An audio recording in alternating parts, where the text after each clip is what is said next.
Hey guys, today we're going to be moving into Castle Unit 5 and we're just going to jump straight into Activity 1. Unit 5's idea is to kind of look at how the voltage or the pressure or the potential changes in wires and why it does that and how it does that.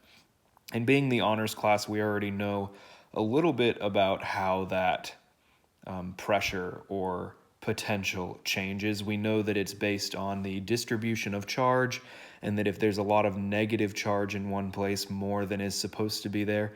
If there's an excess negative charge, then that's going to be a negative potential or a very low potential, depending on what we've defined as zero as our ground. But we're going to look at kind of more about how that's going to function in our circuits. And so the first thing that this activity wants us to do is to look at this circuit right here that just has 4 round bulbs in series with each other and observe the brightness of the bulbs. And then we want to show the brightness of the bulbs on the paper, draw arrow tails, and color code.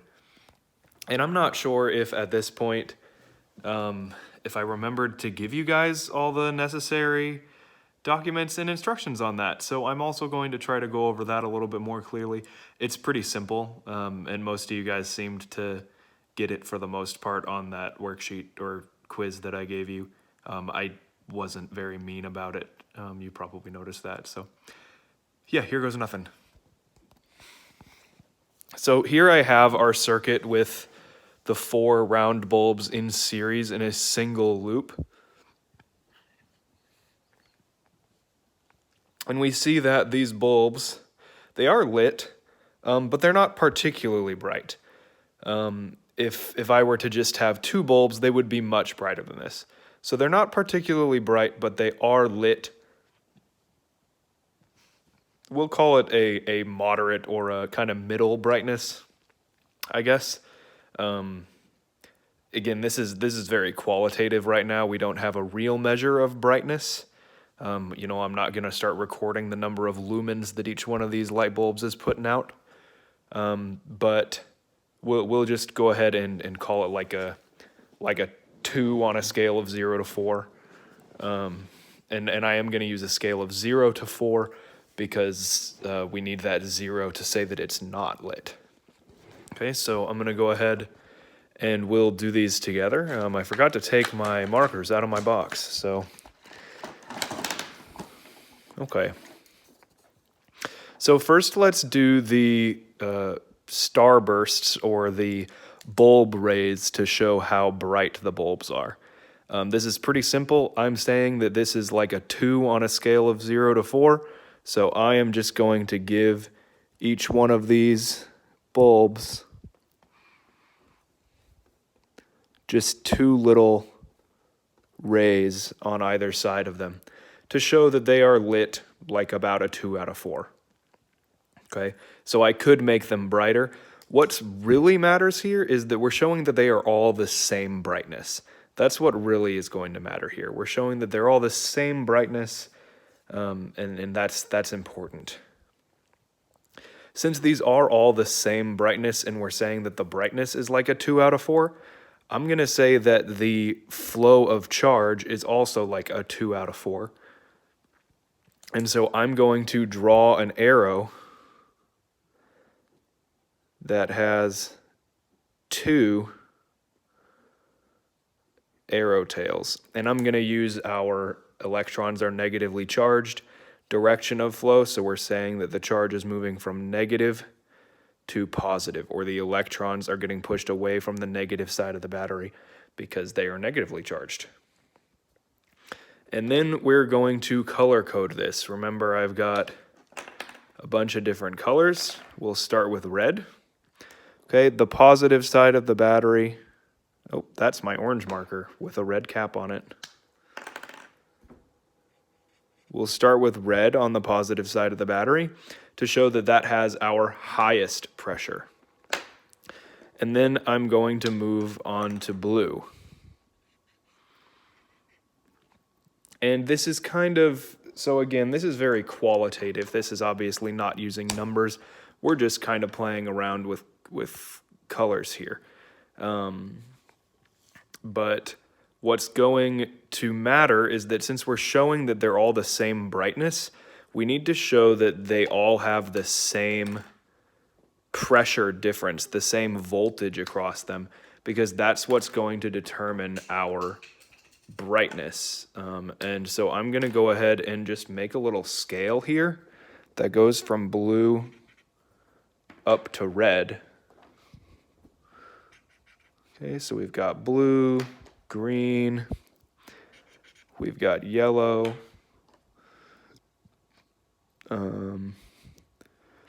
we've got orange, and red. Okay, so from low up to high, that's our little rainbow of colors. And you note that there is 5 colors, and each of them can be said to have like one step in between them. So the jump from red down to orange would be the same as the jump from orange to yellow, which would be the same as the jump from yellow to green, and then from green to blue. So if I just color all of these wires that way, we see that they all have the same pressure difference across them. And a lot of you will probably ask, like Mr. Dieterle, how do you know what color to make them? Well, I mean, we're kind of not guessing exactly, but we're using this process of saying, okay, well, they all have the same pressure difference, so what arrangement would actually make that fit? And it is, I mean, I wouldn't say trial and error, but you know, you have to kind of look at all that information when you do it. Okay, so that's why I color coded it the way that I did. The next question on here, this is kind of part of your prediction, so I do want you to go ahead and pause this and answer that question. The wires connecting the bulbs, they were originally yellow, right? When I had my wires here, if I've got them all disconnected like this, all those wires, they're initially yellow. So those ones that are not directly connected to the battery, how does the pressure change? Like, why does that happen? What happens with the electrons, with the charge in this circuit to make all of that pressure change? Go ahead and pause that if you need to. Now, we see that pressure must change. It starts as yellow and it goes up to orange or down to green. But that process happens too fast for us to actually see. And so what we're going to do is we're going to add a capacitor in parallel to the middle 2 bulbs so that it's connected just on the outsides of those middle 2 bulbs. And we're going to do that to slow the process down. So while I'm doing that, you might not actually have to pause it because it's going to take me a second to fix that circuit up here. Before I make that connection, I want you to predict the brightness of the bulbs right at the moment that I connect it. Okay, so I'm going to just set you down right here, and I'm going to connect this all together. Okay, again, we see that all 4 of these bulbs do light at the same time without the capacitor, right? It's pretty hard. It happens very, very fast. Going to disconnect that there. Put the caps back on my markers.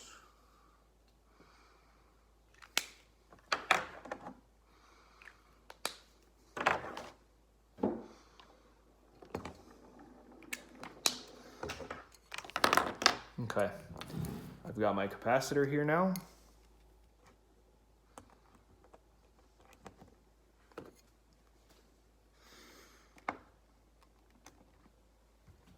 Okay, now what's gonna happen here is gonna be pretty neat. Okay, I wanna make sure that this is clear. These are gonna be bulbs 1 and 2, or I'm sorry, 1 and 4. So these are the first bulb in the circle.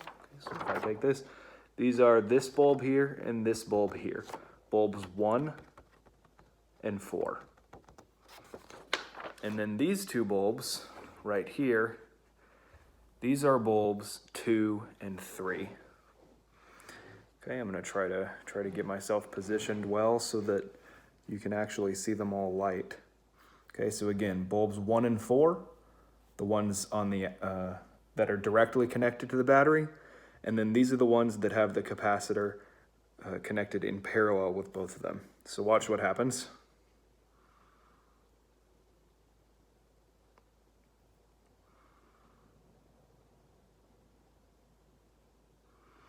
Okay, I'm going to disconnect it, and then we'll see it again.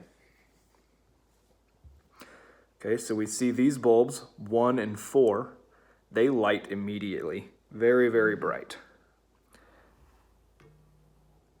And then these two bulbs, bulbs 2 and 3, don't light immediately. They actually start out not lit.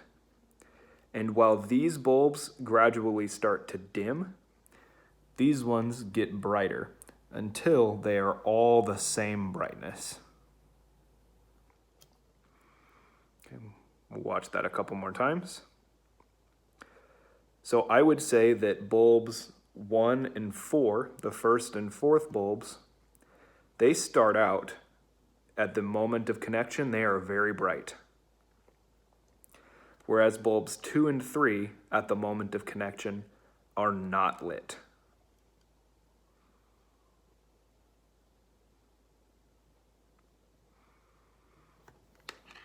Okay, so again, just to reiterate that, bulbs 1 and 4 at the very beginning, they are pretty bright. So we're going to call those very bright. Okay, they are very bright at the beginning.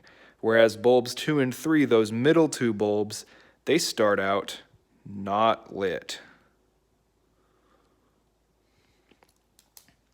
Cool. I am actually, oh man, oh that's a bummer. Okay, well, here you go. That might have been flipped, my bad.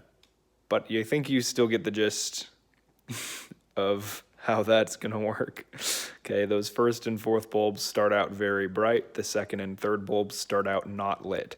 And for our observations, that's all that we're going to look at right now is what they looked at the moment of connection.